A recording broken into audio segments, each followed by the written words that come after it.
Hello my dear friends, RRB group D ఈ నోటిఫికేషన్కి apply చేసేవాళ్ళు అసలు ఈ సిబిటి ఎగ్జామ్ ఈ కంప్యూటర్ బేస్డ్ టెస్ట్ అనేది ఎలా ఉంటుంది, మనకేమైనా అక్కడ రఫ్ చేసుకోవడానికి పేపర్స్ ఇస్తారా ఇవ్వరా, ఏమైనా ఎక్స్ప్లెయిన్ చేస్తారా, లేదంటే మనకు అసలు ఇంతవరకు ఫస్ట్ టైం ఆన్లైన్లో ఎగ్జామ్ రాయడం ఇదే ఫస్ట్ టైం, మాకు అసలు ఎలా ఓపెన్ చేయాలో తెలియదు, ఎలా రాయాలో తెలియదు. సో మాకు ఏమైనా హెల్ప్ చేస్తారా లేదా బ్రో అని చెప్పేసి చాలామందికి ఈ డౌట్ ఉంది. అది కాకుండా ఈవెంట్స్ కూడా ఎక్కడ పెడతారు, అలాగే ఈ సిబిటి 1 అంటే ఈ ఫస్ట్ రైల్వే ఎగ్జామ్లో ఎలాంటి క్వశ్చన్స్ ఉంటాయి, అర్థమెటిక్ అంటున్నారు, మ్యాథమెటిక్స్ అంటున్నారు, రీజనింగ్ అంటున్నారు. సో అసలు ఈ అర్థమెటిక్ అంటే ఏంటి, ఎలా నేర్చుకోవాలి, ఎలా నేర్చుకుంటే సింపుల్గా మొత్తం సిలబస్ని కవర్ చేయొచ్చు, ఇలా ప్రతి టాపిక్ మీద నేను ఇప్పుడు మీకు ఒక క్లారిటీ ఇస్తాను. లాస్ట్ వరకు చూడండి, ఓకేనా. ఈ ఎగ్జామ్ గురించి మీకు కంప్లీట్గా ఒక అండర్స్టాండింగ్ అనేది వచ్చేస్తుంది, ఓకేనా. సో ఫస్ట్ మీరు సిబిటి 1 అనేది ఈ కంప్యూటర్ బేస్డ్ టెస్ట్ అనేది మనం ఆన్లైన్లో రాయాలి.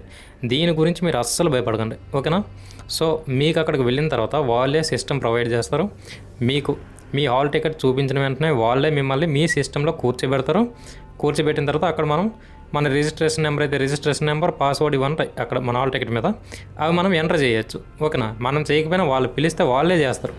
ప్రతిదీ కూడా నీట్గా వాళ్ళు ఎక్స్ప్లెయిన్ చేస్తారు. అది వాళ్ళకి ఉన్న బాధ్యత, అక్కడ వాళ్ళ రెస్పాన్సిబిలిటీ మొత్తం, ఓకేనా. మరి మన రెస్పాన్సిబిలిటీ అంటే జస్ట్ మనం అక్కడ లాంగ్వేజ్ సెలెక్షన్ అనేది మనమే చేసుకోవాల్సి ఉంటుంది.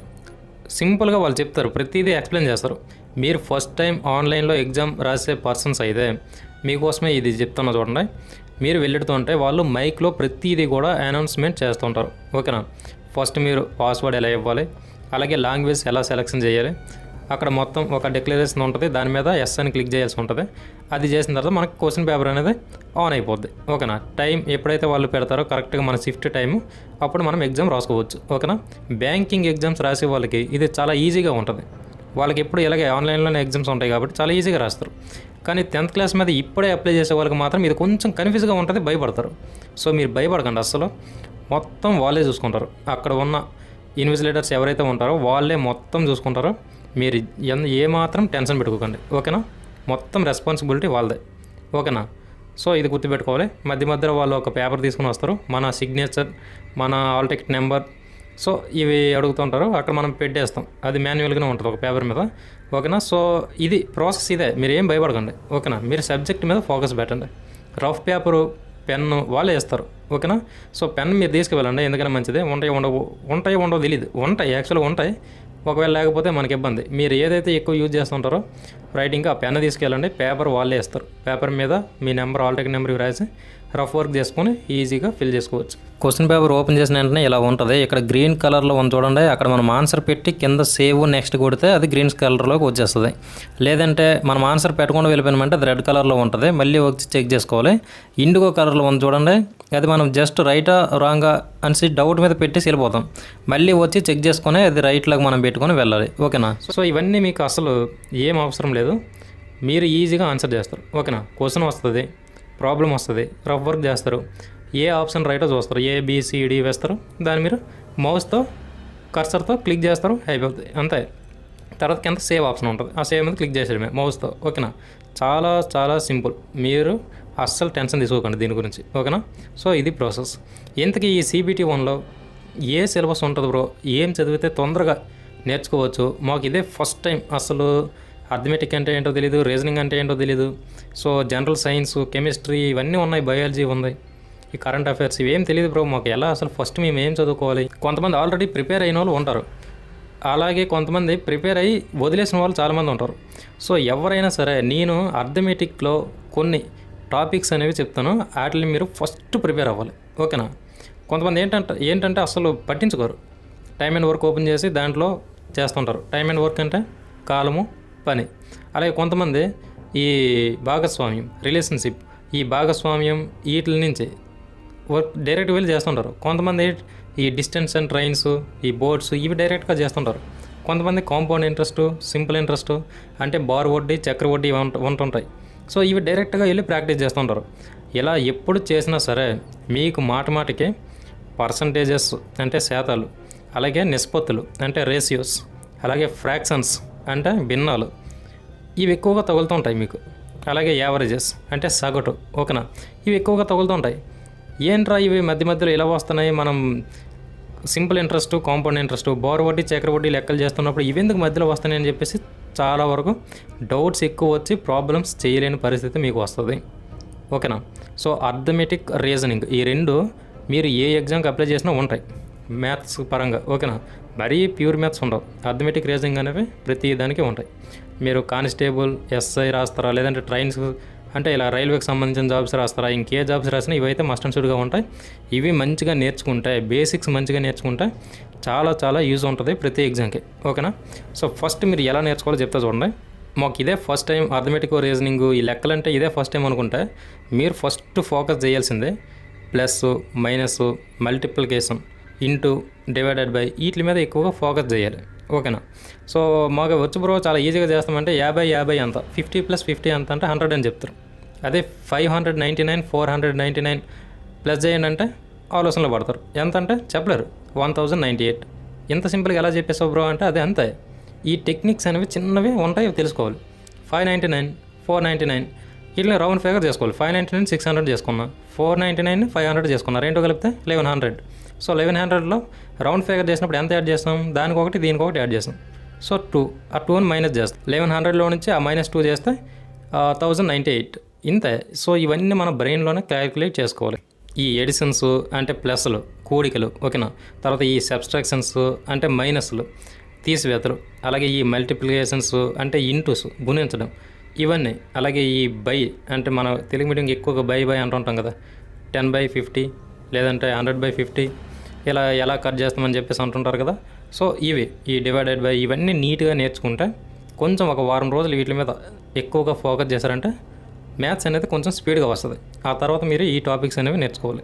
సో అర్థమెటిక్లో ఫస్ట్ ఏ టాపిక్ నేర్చుకుంటే ఎక్కువ బెనిఫిట్ ఉంటుందంటే ఫస్ట్ పర్సంటేజెస్ మీద ఎక్కువ ఫోకస్ చేయండి. పర్సంటేజెస్ మీద ఎందుకు బ్రో అంటే మీకు అర్థమెటిక్లో ఏ టాపిక్లోకి వెళ్ళినా కానీ పర్సంటేజెస్ మీద ఒక క్వశ్చన్ అనేది అడుగుతుంటాడు. సో ఫస్ట్ మనం ఈ బేసిక్ ఈ పర్సంటేజెస్లో కొన్ని మోడల్స్ అనేవి నేర్చుకుంటే అక్కడ మీరు రిలేషన్షిప్, అక్కడ ఏంటంటే భాగస్వామ్యంలోకి వెళ్ళిన ఏ బిలు వ్యాపారం ప్రారంభించారు, ఏకి 20% లాభం వచ్చింది అని చెప్పేసి ఇలా పర్సంటేజ్లో అడుగుతుంటారు. అలాగే కాంపౌండ్ ఇంట్రెస్ట్ అంటే సింపుల్ ఇంట్రెస్ట్, కాంపౌండ్ ఇంట్రెస్ట్ ఉంటాయి. సింపుల్ ఇంట్రెస్ట్ అంటే బారు వడ్డీ, కాంపౌండ్ ఇంట్రెస్ట్ అంటే చక్ర వడ్డీ. సో వీటిల్లో కూడా ఇవి ఎక్కువగా అడుగుతుంటారు పర్సంటేజెస్, శాతాలు. ఓకేనా. సో అందుకే శాతాలు అనేవి ఫస్ట్ నేర్చుకుంటే ఈ పర్సంటేజెస్ మీరు అర్థమెటిక్లో ఎక్కడికి వెళ్ళినా కానీ ఈజీగా ఏ టాపిక్ నుంచి బిట్టుబడిన పర్సంటేజెస్ మీద నుంచి ఈజీగా ఆన్సర్ చేస్తారు. ఓకేనా. తర్వాత మనకి ఫ్రాక్షన్స్ ఉంటాయి. ఫ్రాక్షన్స్ కూడా సేమ్ 1/2, 1/3, 10/50. సో ఇలా ఈ ఫ్రాక్షన్స్ మీద నుంచి కూడా క్వశ్చన్స్ చాలా టాపిక్లో అడుగుతుంటారు. సో ఇక్కడ మనం ఎందుకు నేర్చుకోమని చెప్తున్నా అంటే చూడండి, పర్సంటేజెస్, ఫ్రాక్షన్స్, యావరేజెస్, రేషియోస్ ఈ 4 ఎక్కువగా ప్రతి టాపిక్లో కూడా మీకు టచ్ అవుతూ ఉంటాయి. సో మీరు ఆ టాపిక్ డైరెక్ట్గా నేర్చుకుంటారంటే ఇవన్నీ ఒక్కొక్క మోడల్లో ఇవి తగులుతూ ఉంటే మీకు చాలా చికాకుగా ఉంటుంది. ఏంట్రా ఎలా చేయాలి ఇవే అని చెప్పేసి. అదే మీరు ఫస్ట్ వీటిల్లో బేసిక్స్ నేర్చుకుంటారు అనుకోండి, ఈ పర్సంటేజెస్, అలాగే ఫ్రాక్షన్స్, రేషియోస్, యావరేజెస్ వీటిలో మీరు కొంచెం ఎక్స్పర్ట్లు అయ్యారంటే అక్కడ మీకు ఈజీగా ప్రాబ్లం చేయడానికి ఆస్కారం ఉంటుంది. ఓకేనా. సో అందుకే నేను చెప్తాను ఫస్ట్ వీటి మీద మీరు ఫోకస్ చేయాలి, తర్వాత వేరే టాపిక్స్లోకి వెళ్ళాలి. సో ఇక్కడ ఏంటంటే అర్థమెటిక్ ప్రతి ఎగ్జామ్కి అవసరం కాబట్టి నేను ఇలా చెప్పాను. గ్రూప్ డీకి మనకి ఎంతవరకు అవసరం అంటే అర్థమెటిక్ నుంచి ఒక 25 నుంచి 30 మార్క్స్ అనేవి వస్తాయి. సో మీరు ఇక్కడ ప్రిపేర్ అయ్యే ప్రతిదీ కూడా ఒక మార్కుని మీకు తీసుకొచ్చి పెడుద్ది. ఓకేనా. సో రీజనింగ్ నుంచి కూడా 30 మార్క్స్ ఈజీగా వస్తుంటాయి ఈ గ్రూప్ డీలో. ఓకేనా. సో అది కూడా మీరు గుర్తుపెట్టుకోవాలి. రీజనింగ్ అనేది చాలా ఈజీ, కాకపోతే టైం టేకింగ్. చాలా ఈజీగా ఆన్సర్ వస్తుంది, కాకపోతే ఏంటంటే ఎక్కువ దాని మీద టైం స్పెండ్ చేయాల్సి ఉంటుంది, ఎక్కువగా లాజికల్గా ఆలోచించాల్సి ఉంటుంది అది. ఓకేనా. సో అది నేను ఇన్డెప్త్గా ఇంకా ఏ టాపిక్ నుంచి ఎన్ని మార్క్స్ వస్తాయి, ఏ మోడల్ నుంచి క్వశ్చన్ వచ్చే ఛాన్స్ ఉంటుంది అనేది నెక్స్ట్ నేను మళ్ళీ మంచి వీడియో చేస్తాను. ఓకేనా. ఇది జస్ట్ రఫ్గా మీకు ఒక ఐడియా ఇవ్వడం కోసం మాత్రమే. మీరేం చేస్తారంటే ఆల్రెడీ ప్రిపేర్ అవుతున్నాం బ్రో అనుకునే వాళ్ళు మీరు అర్థమెటిక్ విజన్కి వస్తే ఈ పర్సంటేజెస్, అలాగే ఫ్రాక్షన్స్, రేషియోస్, అలాగే ఈ యావరేజెస్ వీటి మీద ఎక్కువగా ఫోకస్ చేయండి. ఓకేనా. సో అలాగే వీటికి రిలేటెడ్గా మనకి బోల్డెన్ క్వశ్చన్స్ ఉంటాయి, అందులో అప్డేటెడ్ మోడల్ కూడా మీరు టచ్ చేయండి ప్రాక్టీస్ చేసేటప్పుడు. ఓకేనా. సో అలా కాకుండా మేము ఇప్పుడే స్టార్టింగ్ చేస్తున్నాం, బిగినర్స్, మాకు ఏం తెలియదు బ్రో అంటే మీరు ప్లస్, మైనస్, ఇంటూ, ఈ డివైడెడ్ బై, స్క్వేర్స్, అలాగే క్యూబ్స్, 2 స్క్వేర్ అంతా 4, 3 స్క్వేర్ అంతా 3 × 3 9 ఇలా ఉంటాయి. 4 స్క్వేర్ అంటే 4 × 4 సో ఇలా ఉంటాయి ఈ స్క్వేర్స్. అలాగే క్యూబ్స్ కూడా 2 క్యూబ్ అంటే ఎంత వస్తుంది, 2 × 2 × 2. సో ఎంత వస్తుంది, 2 × 2 4, 4 × 2 8. సో ఇలా 2 క్యూబ్ ఎంత అంట, 3 క్యూబ్ ఎంత అంట, ఇలాంటివి కూడా ఒక 20 వరకు మీరు కొంచెం స్పీడ్గా చేసేటట్టు మైండ్లో ఉంచుకుంటే చాలా బెటర్. ఇది టోటల్ అర్థమెటిక్. ఇవి బేసిక్స్. ఇవి మీకు ఎప్పుడైతే వస్తాయో రీజనింగ్తోనే అర్థమెటిక్తోనే ఒక ఆట ఆడుకోవచ్చు. ఓకేనా? ఇవి మీరు ఫస్ట్ నేర్చుకోండి. తర్వాత మీకు ఇన్డెప్త్గా ప్రతి దీనికి ఏ టాపిక్కి ఏది ఇంపార్టెంట్, ఏ టాపిక్లో ఏ మోడల్ ఎక్కువ వస్తుంది, ప్రీవియస్ పేపర్లో ఏ బిట్స్ వచ్చాయి అనేది కూడా చెప్పే ప్రయత్నం చేస్తా. మీరు కింద కామెంట్లో అడిగితేనే చేస్తాను వీడియో, లేదంటే నేను చేయను. ఎడ్యుకేషన్ వీడియోస్ ఎవరు ఎక్కువగా చూడరు, మాకు టైం వేస్ట్, అంత అర్థమైందా? సో అందుకే మీరు అడిగితేనే నేను చేస్తాను, లేదంటే చేయను. సో ఇది ఫ్రెండ్స్. ఓకేనా? ఈవెంట్స్ ఎక్కడ జరుగుతాయి అని చెప్పేసి చాలామందికి డౌట్ ఉంది. ఈవెంట్స్ అనేది మనం ఏ జోన్ సెలెక్ట్ చేసుకున్నామో అక్కడ జరుగుద్ది. ఓకేనా? సో ఈవెంట్స్లో మనం ఎలా క్వాలిఫై అవ్వాలి, ఎప్పటి నుంచి ప్రాక్టీస్ చేయాలి, ఇది కూడా నెక్స్ట్ ఒక వీడియో చేస్తాను నేను.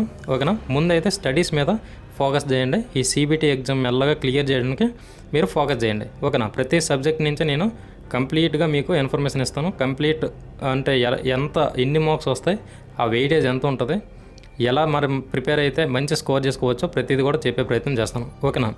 ఖచ్చితంగా మన ఛానల్ని సబ్స్క్రైబ్ చేసుకుని ఫాలో అవ్వండి. అలాగే ప్రీవియస్ వీడియోస్లో కూడా మంచి మంచి ఇన్ఫర్మేషన్ ఇచ్చాను, అది కూడా చూడండి మీరు. ఓకేనా? నెక్స్ట్ ఈవెంట్స్ కోసం కూడా వీడియో చేస్తాను, చాలా నీట్గా డీటెయిల్గా చేస్తాను. దాన్ని మీరు ఫాలో అయిపోయి గ్రౌండ్లో వర్కౌట్లు ప్రారంభించారంటే ఈజీగా క్వాలిఫై అయిపోతారు. ఫస్ట్ మనం CBT 1 క్లియర్ చేయాలి కాబట్టి అర్థమెటిక్ ఎలా ప్రిపేర్ అవ్వాలనేది నేను చెప్పాను. దీని మీద మీరు ఫోకస్ పెట్టండి. ఓకేనా? Thank you friends, thank you very much. CBT computer based test అని భయపడకండి, చాలా ఈజీగానే ఉంటుంది. ఓకేనా? అందరికీ all the best. Thank you.